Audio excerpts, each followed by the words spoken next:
ያሰራችልኝ በ8,000 ድራም እሷ ናት ያሰራችልኝ። ኦኬ ጥሩ። ከዛ አንቺ እዛ ካፌ ውስጥ መስተንግዶ እየሰራሽ ሊጠቀም መጥቶ ነው የተዋወቃችሁ? አዎ። እሺ። ከዛ ወዲያው አግባሻለ? አዎ አገባሁት። ከዛ አረግልሻለሁ ሁሉ ነገር አረግልሻለሁ አለኝ። ከዛ እሺ ብዬ አገባሁት። እንደ ኢትዮጵያ ለእጄ ለ10 ቀን መጣ። ለምን ምን ልታረግ? በቃ ለቤተሰቤ የሆነ ነገር ብር ሰጠኝ። ለቤተሰቤ ልብስ ገዛች። 10,000 ድራሙ ለስራው ነው። እሺ ለስራው ሰጠኝ።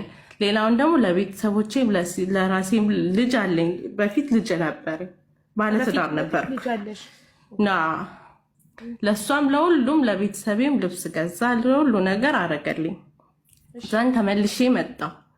ከዛን ተመልሼ ስመጣ ውለጅልኝ አለኝ። የሆነ ነገር ካላረክልኝ የምተማመንበት ነገር ስለሌለ ቤት ግዛልኝ አልኩት።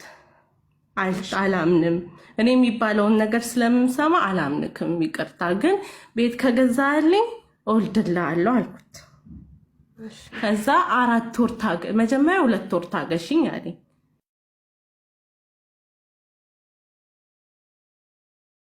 4 ወር አዘግይልኝ አለኝ። እሺ 4 ወር ሆነ። አሁን 4 ወር ሆነኝ ማለት ነው። 4 ወር ሆነኝ። ዛሬ 25 ነው። በ25 ነበር የዛሬ 4 ወር ታገሽ ያለኝ ማለት ነው። ከዛ አሁን ስጠይቀው ብር የለም ተዘገየብኝ። ከዛ አሁን የምንኖርበት ቤት የገዛልኝ ቀለበት ኮንቲነሪ ስላልደረሰ በቃ የገዛልኝ ቀለበት ወሰደው። ፕሮሚስ ገዝቶልኝ ነበር 3200 ከሪም ጋር ነው የገዛሁት። ማሻአላህ የአንገትም ሀብል ገዝቶልኛል። እህቴ ናት ይሄንም ኦርደር ያደረገችልኝ። ከዛን አሁን ኮንቲነሪ ስለዘገየ በቃ ሲደርስ ስጠይቅ ስለዘገየ እዚህ ቤት የ1 ወር አልከፈለም ነበር የቤቱን። እኔ ግን የከፈለ ነበር ይመስለኝ፣ ከፍያለሁ ነበር ያለኝ የቤቱን ማለት ነው። ከዛ አሁን ሴትዮዋው ሲቆረጥ ምን ሆኖ ነው የተቆረጠው ብዬ ስጠይቀው የቤት ክራይ ስላልተከፈለ ነው አለኝ። አልከፈልክም እንዴ እስካሁን ስለው ኮንቲነሪ ዘግይቶብኛል፣ ያንቺን ቀለበት ስጭኝና ልክፈል አለኝ። እሺ በቃ እኔ ሼም ያዘኝና እሺ ብዬ ሰጠሁት። ግን የዛሬ 4 ወር ኮንቲነሪ ይደርሳል ላንቺ ቤት ገዛልሻለሁ ብሎኝ ነበር። ከዛ ግራ ገባኝ። አሁን ምን እንደማረግ ግራ ገባኝ እና እኔ በቃ ልስራና እህቴ ጋር ተመልሼ እኔ ለቤታችን ለትዳራችን ሰፖርት ላርግ አልኩት። አልፈልግም እዛ ቦታ ከሄድሽ ተመልሰሽ የኔ ሚስት አይደለሽም ማለት እና አሁን ያለውበት ግራ ገባኝ። ይሄን እንድትመክሪኝ ነበር። እሺ እሱ አሁን 4 ወር አብራችሁ ስትኖሩ እንግዲህ አንቺ እርግዝና መከላከያ እየተጠቀምሽ ነው? አዎ እኔ ኢትዮጵያ በፊት የነበረኝ ነው። አብረሽ ነው የመጣሽው? በፊት የነበረኝ ከመምጣቴ በፊት ከ7 ወር በፊት። ኤክስፓየርድ አላደረገም? ኤክስፓየርድ አያደርግም እንዴ? የ3 አመቱን ነው ኢምፕላንት ነው ያደረኩት። ኦኬ እሱን ያደረኩት። አንቺ ስራ አትሰሪም? አሁን 4 ወር ሙሉ ቤት ተቀምጠሽ እሱ እየሰራ ነው? አዎ እኔ ሙስሊም ነኝ። አይሆንም ስለ ሃይማኖት አያገባንም። ስለ ሃይማኖት እዚህ ቤት ገብቶኛል። አይ ልልሽ ይቅርታ አይሆንም፣ እኔ ሚስቴን ማስተዳደር አለብኝ አለኝ። እሺ በቃ አምኜው እኔ ስላመንኩት እሺ ብዬ ቁጭ አልኩኝ፣ ታገስኩት። አሁን ደግሞ ምንም እያደረገ አይደለም። እኔ ለትዳራችን ሰፖርት ላርግ ስለው እኔ ልስራ ስለው እምቢ ይለኛል። አሁን ግራ ገባኝ። እህትሽ ምን ትላለች? በዚህ ምን ትልሻለች? እህቴማ ነይ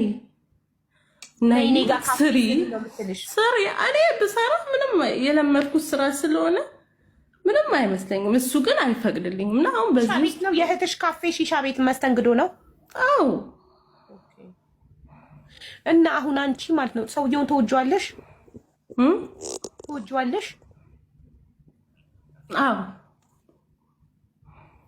እና ከወደድሽው እንዴት ብለሽ ትወጫለሽ ከዚህ ወጥ? ባትወጁስ እንደው ሰውየው እየዋሸ ይሆናል። ኮንቲነርም የለውም ገለመሌ ምንም ነገር የለውም። ዝም ብለሽ ውጪ አምልጪ በጊዜ ልንልሽ ነበረ። ወዷለሁ አልሽ እንዴ? ኖ አቢባ ማምለጥ ሳይሆን እኔ ማያረግልኝ ከሆነ በቃ እኔ ጠየቅኩት። ብዙ ጊዜ ስለጠየቅኩት አሁን ትግስት ያልቋል። ምክንያቱም ምንም ያጎደለብኝ ነገር የለም። ይንከባከበኛል ሁሉ ነገር። ከሪም ጎልድ የገዛልሽን ቀለበት ወሰደው እኮ ማሪ። የቤት ኪራይ መክፈያ አጥቶ ቀለበት ሽሽጦ የቤት ኪራይ ከፈለ እኮ። ታዲያ ምን የሚያጎደለብኝ ነገር የለም ስትይ የሰጠሽን ቀለበት እንኳን እየወሰደ እንዴት ነው ምን የሚያጎደለብኝ ነገር የለም የምትይው? ፈርስት ኦፍ ኦል የእናንተ ትዳር የተመሰረተው ጥቅም ላይ ነው። አንቺ ጥቅም ላይ የተመሰረተ ነው ትዳርሽ። ካላደረገልኝ አልፈልገውም፣ ስለዚህ እስካረገ ድረስ ነው። ይሄ ሰውዬ ነገ የመኪና አደጋ ቢደርስበት አካሉን ቢያጣ በሽተኛ ቢሆን ጥለሹ ትጠፊያለሽ። መስራት ቢያቆም ቢታመም ቢተኛ ጥለሹ ትጠፊያለሽ። የታወቀ ነው። ስለዚህ ይሄ እወደዋለሁ አይባልም። ፍቅር አይደለም፣ ጥቅም ነው። አንቺ የአካል ጉዳተኛ አይደለሽም፣ ሙሉ አካል አለሽ፣ ጤነኛ ነሽ፣ ሰርተሽ መብላት ትችያለሽ። ለምን ሰርተሽ አትበይም? እሺ አመሰግናለሁ። እኔ የአንቺ ምክር መስማት ስለፈለግኩ ብቻ። ጎበዝ ሰርተሽ ብይ። ጣዩና ሰውየውን ውጭ አትወጂውም። ፍቅር የለም። ፍቅር ቢኖር ለፍቅር ስትይ መስዋዕት አድርጊ፣ እስኪለወጥ ጣሪ፣ ወይ ስራ አፈላልጊለት በምታውቂው ሰው። በማንም ይስራ ይባላል። ከማትወጂው ሰው ጋር ለጥቅም ብለሽ ደስታ አልባ ህይወት ከምትኖሪ እናቴ ወጣት ነሽ፣ ሙሉ አካል አለሽ፣ ላጥ ብለሽ ወጥተሽ ስሪ። ከዛ የምታፈቅሪውን ሰው ታገኛለሽ። ለፍቅር ችግር የለውም። ለፍቅር መስዋዕት ይከፈላል። ለማትወጂው ሰው ለምን ጊዜሽን እና እድሜሽን ታቃጥያለሽ? ማሪ ስትሪ ኢትዮጵያም ያለሽን ልጅ አሳድጊ፣ ህይወትሽን ለውጪ። ከዛ ጣፋጭ የሆነ ህይወት ትኖር ያለሽ የምታፈቅሪውን ሰው ስታገቢ። እሺ አመሰግናለሁ።